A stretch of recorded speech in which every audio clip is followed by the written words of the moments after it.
Hello friends, my name is Eric Cloward and welcome to the Stoic Coffee Break.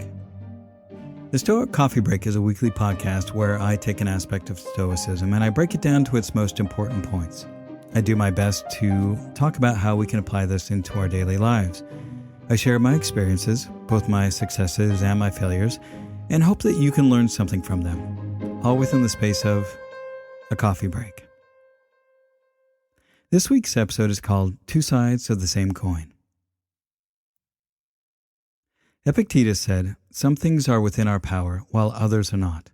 Within our power are our opinion, motivation, desire, aversion, and in a word, whatever is of our own doing. Not within our power are our body, our property, reputation, office, and in a word, whatever is not of our own doing." One topic that I revisit on the podcast repeatedly is how important it is for us to control the things that we can and let go of the things that we can't. For me, this is one of the most important lessons that we can learn in Stoicism, and probably the most important thing that we can apply in our lives. And in this episode, I want to talk about how we can be more mindful of what we can control and what we cannot control. According to the Stoics, we control very little. Mostly, we can control our thoughts and our perspective, our choices and our actions. Everything else is outside of our control. And for many people, the idea that we are so small, powerless, and insignificant is a very unsettling thought. When I think about control, I liken it to two sides of the same coin. If you're controlling the things that you can and letting go of the things that you can't, you're being effective and respecting yourself. You're the master of yourself. If you're trying to control things that you can't, like other people or the circumstances that you are facing, then you are not controlling what you can, and you are wasting your time and energy. You can't control yourself and external things at the same time. You can do one or the other. Now, many people are unsettled by the idea that they have so little control in their lives. It makes them very anxious, and sometimes people get angry about that. They want to feel like they're more in control. They don't like the fact that they have so little power in the world to influence things. They feel like their lives are not under their control. And what I find most interesting is that the people that I've met who feel this way, ironically, generally choose to blame other people for the things that they are unhappy about. They blame their partner or their parents or immigrants, the government, the weather, bad luck, the devil. The list goes on. Rather than do the hard work of being responsible for themselves and their emotions and their choices, they blame other people and they give up any control that they might have had to affect change in their lives. Now, when we choose not to control the things that we can, we're allowing ourselves to become a victim. When we have options in front of us that we could take, but we don't make a choice or take an action, then we are at least partially responsible for our situation. And I say partially because we may be in a situation that we don't like, but we may have done nothing to get ourselves there. For example, if you're in a car accident because of someone else's recklessness, you may have an injury that you are not responsible for. But how you approach your recovery is up to you. You may not recover fully back to health because there are things outside of your control, but how you see and act in your lives, despite these challenges, is always your choice. So, what about things that we don't have control over? This is where the idea of control dovetails with amor fati, that we love our fate, meaning that fate, circumstances, life happens to all of us, whether we like it or not. We don't have control over what life sends our way, but we do have control over how we respond. Now, it may be true that you are a victim of circumstance and that you are suffering from something outside of your control. Natural disasters, political upheavals, and wars, for example, are all things that have profound impacts on us that we have no control over. These things also limit the choices and opportunities that a person might have. I consider myself very lucky that I have never had to live through any of these kind of events, which makes me even more empathetic to those who have had to suffer through them. I hope that if I were ever tested with any of these, that could put my Stoic teachings into practice. Now, one of the most frustrating things that we struggle with in life is other people.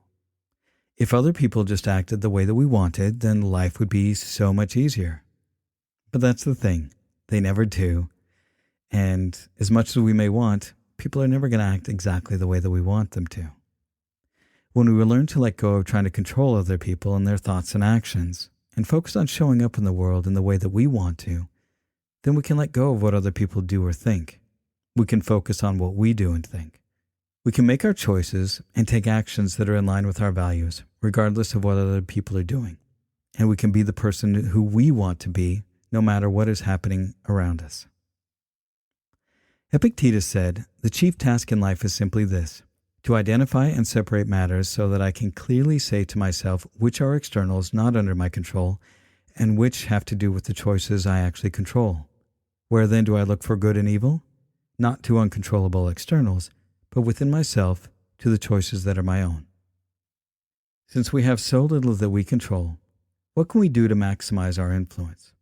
What can we do to be more effective with the things that we do have control over? I think much of it comes to mindfulness, that we are in control of and aware of our own minds. If we are not paying attention to the thoughts in our minds, it makes it very challenging to understand why we make the choices and take the actions that we do. Meditation and journaling are still two of the best methods for understanding the workings of our own minds. When we're in a challenging situation, we need to understand how our mind works and that we have practiced how we want to respond in any situation. When I was first starting out in college, I was enrolled in the musical theater program. I wanted to be an actor and a singer, and a big part of being good at that was rehearsal. When cast in a play, there were weeks of rehearsals in order to perform our best. Sometimes it was incredibly challenging. I had long days of school, followed by running lines and practicing dance numbers or staging, and it was exhausting. And the thing is that we certainly didn't get right the first few times. And often we had to practice a dance number dozens of times, night after night, to the point where I would almost be annoyed by the music and the dance moves. But as soon as we hit opening night and the show started, there was always this excitement night after night as the hard work that we had put in showed up on stage.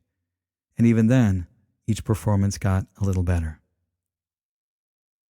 When we take the time to think through and imagine how we want to behave in a certain scenario, it can go a long way towards helping us develop better responses in difficult situations. And you can do this in journaling by writing down how you want to respond in a given situation that comes up in your life. Now, one of the best ways for us to exert control over what we do have control over is to set boundaries. Setting boundaries is a way for us to clearly explain to others and to ourselves what we will and we will not accept. It teaches others how we want to be treated, and it helps us to maintain our own inner equanimity. Boundaries are not ultimatums, but they are a way to clarify how we wish to be treated. And when others are not willing to respect those boundaries, then we have set up clear responses about what actions we will take. We may excuse ourselves and leave the situation. We may limit the time that we spend with other people. We may cut off contact altogether. These are all about communicating what we need and what we will accept, and following through with those commitments to respect ourselves.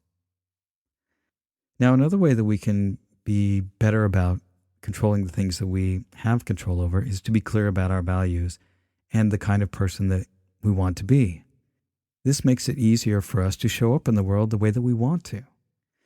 When we've decided who we are and we are very clear in our minds about who we are, then what other people do and what other circumstances we find ourselves in don't really matter.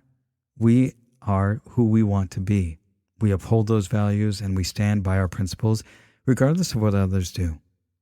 If our values and our actions change based upon others, then we are not in control of ourselves. We're allowing them to control us. When you're facing a challenging situation, recognizing what you have control over and acting upon those things is not a simple task. It is something that you'll probably fail at. I know that I do it often. But when I take the time to think through the kind of person who I want to be and imagine and rehearse how I want to handle myself, I usually do a much better job. It really comes down to knowing yourself, recognizing what you can control, and taking actions that align with who you want to be. And that's the end of this week's Stoic Coffee Break. Be good to yourself, be good to others, and thanks for listening. Hello, friends. Thanks for listening to the Stoic Coffee Break podcast. If you enjoy the topics on the Stoic Coffee Break, then you should really join us at the Stoic Coffee House. At the Stoic Coffee House, we're a community that takes the ideas of Stoicism and the topics that we discuss here, and we dig a bit deeper into them and talk about how we can apply them in our daily lives and help support one another through our successes and our failures. You can join us at the coffee house at stoic.coffee/join.